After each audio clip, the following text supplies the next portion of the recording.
हरदोई जिले का नाम पहले था हरिद्रोही। सदियों तक नहीं था यहाँ राम का मंदिर कोई। हिरण्यकश्यप को मिली थी अद्भुत शक्ति। उन्हीं के पुत्र प्रहलाद की विख्यात है भक्ति। क्या कह रहे हैं कोई नई कहानी, यहाँ के 400 नए कारखाने।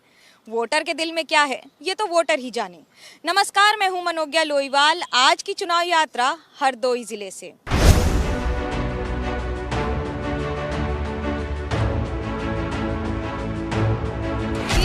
विरद संभारी हरहु नाथ मम संकट भारी। कुछ ऐसा ही हाल हो रखा है हर राजनीतिक दल का जो इस समय चुनाव के मैदान में है। भगवान की याद कर रहे हैं हर वो पार्टी के नेता जो इस बार चुनाव के मैदान में अपनी किस्मत आजमा रहे हैं। मैं इस समय हूँ हरदोई में। हिरण्यकश्यप ने यहाँ पर कभी राम का मंदिर नहीं बनने दिया, ऐसी मान्यता है। लेकिन अगर आज की बात करें तो राम की धुन पर कई लोग गाते हैं और इस भजन के साथ अपनी सुबह भी शुरू करते हैं। पाटकुआ गांव में ये सारे किसान हैं इस समय जो बताएंगे कि इस बार उनके क्या मुद्दे हैं और किस आधार पर होगा वोट। किसान तो हैं, लेकिन ये तो बताइए कि इस बार आपके मुद्दे क्या हो? इस सरकार में हमें कोई तकलीफ नहीं हुई है और थोड़ा तकलीफ है, गाय वाली तकलीफ है। विपक्ष कहता है कि गाय और सांड, खुला सांड सब सत्ता पक्ष ने छोड़ दिया है। सत्ता पक्ष नहीं छोड़ा है, छोड़ा हम ही लोगों ने है। ये एक तो समस्या ये है, लेकिन चचा का समस्या हो गाँव में कहूँ? कोई समस्या नहीं है। राशन मिलता है खाने को, जगह जगह पुलिस लगी है, ठीक है, और बत्ती घर घर 8 घंटे लाइट मिलती है, कोई दिक्कत नहीं है। युवा को नौकरी वगैरह मिल रही है, इसकी तो शिकायत। अरे नौकरी तो मिल रही मगर युवा खुद मेहनत करे तभी तो मिलेगी नौकरी, तो वो निकाल रहा है। किसानों के लिए खेतों में जानवरों की समस्या है। किसान बहुत सारे सवाल उठाते हैं और सवाल के साथ इंतजार भी है कि जो वादे और दावे किए हैं सरकार ने, क्या वो इस बार पूरे होंगे।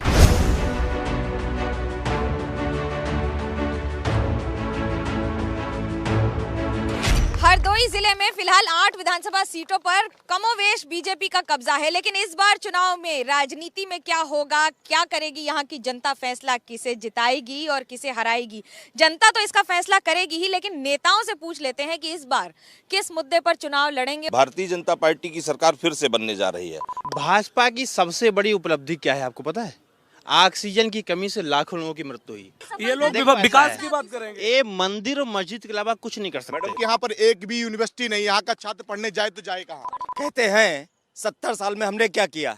अगर 70 साल में हमने कुछ नहीं किया तो उन्होंने बेचा क्या? भाजपा की जब से सरकार आई है लोग विकास का मतलब ही भूल गए हैं। लेकिन आप जनता के बीच में जाइए, जनता मोदी मोदी चिल्ला रही है। समाज को बांटने का काम समाजवादी पार्टी या कांग्रेस पार्टी नहीं करती। ये जो भारतीय जनता पार्टी है, भारतीय जुमला पार्टी है। कुछ नहीं मैडम, पोखर में जन्मे जो बगुले पोखर ही प्रवास है जिनका, और हंस न कहीं प्रतिष्ठा पाए, सामूहिक प्रयास है इनका। जुमले इनसे ले सकते हैं, इतने धोखेबाज लोग हैं। ये कहते हैं जो राम को लाए उनको लाएंगे, राम को ये ला सकते हैं। समाज को बांटने का एक भी मुद्दा भारतीय जनता पार्टी नहीं छोड़ती है। समाज और समाज के सवाल, क्योंकि इन्हीं सबसे मिलकर बनता है एक एक वोटर, एक एक दल। और इस बार चुनौती कई गुना ज्यादा हरदोई में भी। हरदोई की 8 विधानसभा सीटों में 7 पर बीजेपी का कब्जा था, 1 पर समाजवादी पार्टी का 2017 में। लेकिन अभी आंकड़ा बदलकर ऐसा हो चुका है कि 8 पर ही बीजेपी काबिज है। हमारे साथ है राजपाल कश्यप जी। इस बार क्या स्थिति है? 8 में कुछ बचा पाएगी समाजवादी पार्टी? 8 की 8 सीटें हरदोई की समाजवादी पार्टी और गठबंधन जीतने जा रहा है। अच्छा, वो तो कहते हैं कि आप गुंडा राज में चैंपियन रहे हैं, लाल टोपी मतलब रेड अलर्ट है।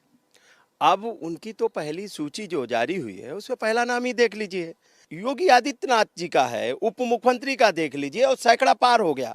इस बार जो लड़ाई है, कह रहे हैं किसानों के लिए, किसानों का बिल वापस ले लिया खाली, और विपक्ष हल्ला कर रहा है सवालों के आधार पर। ये कुछ भी वापस ले लें, लेकिन किसान इनकी गद्दी वापस लेके और माननीय अखिलेश यादव जी को देने जा रहे हैं।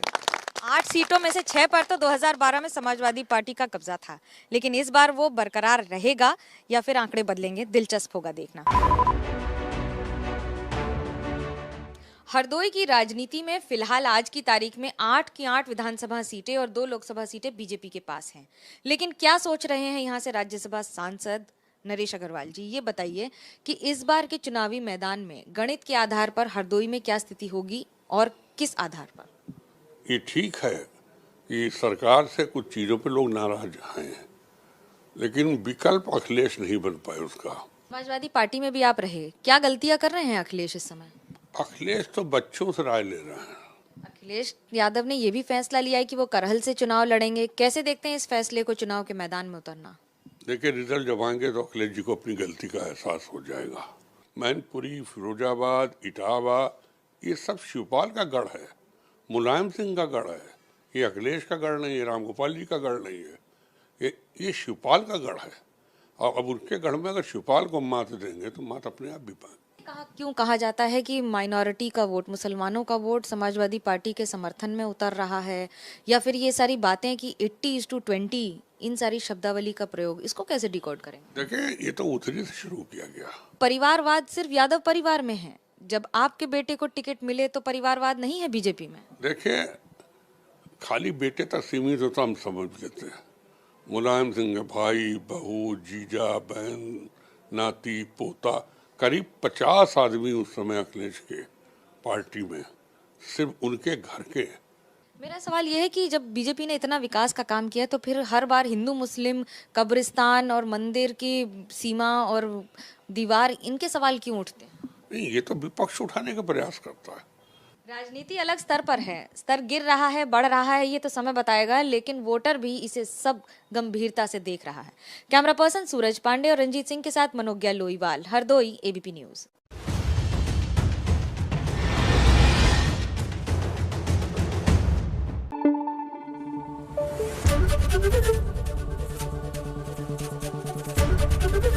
एबीपी न्यूज आपको रखे आगे।